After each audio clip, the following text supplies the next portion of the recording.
আজ জানাবো দেহ ব্যবসা থেকে প্রতারণার কারণে জেলও খেটেছেন যে সুন্দরী চার নায়িকা।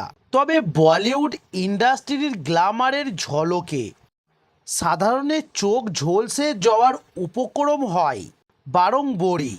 ইন্ডাস্ট্রির নায়িকাদের বিলাসবহুল জীবনযাত্রা সবচেয়ে বেশি চমকে দেয়।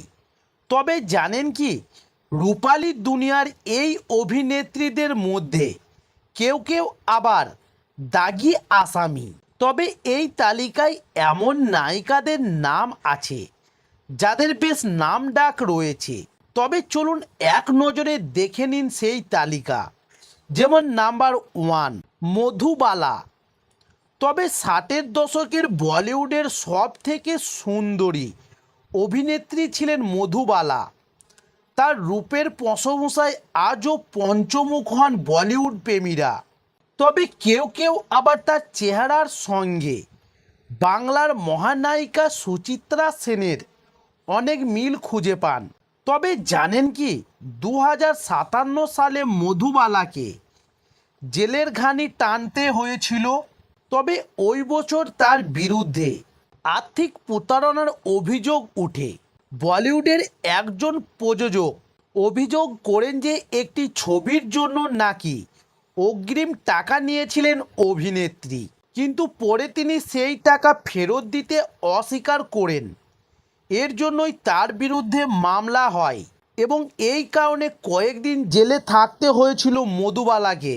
এবার জানুন নাম্বার 2, সোনালি। তবে বলিউডের যে সুন্দরী অভিনেতারা জেলের ঘানি টেনেছিলেন তাদের মধ্যে সোনালি আছেন। তবে তাকে ধর্মীয় অনুভূতিতে আঘাত দেওয়ার অপরাধে গ্রেপ্তার হতে হয়েছিল। তিনি একটি ফটোশ্যুটে হলুদ কুর্তা পরেছিলেন, তবে সেখানে লেখা ছিল ওম নমঃ শিবায়।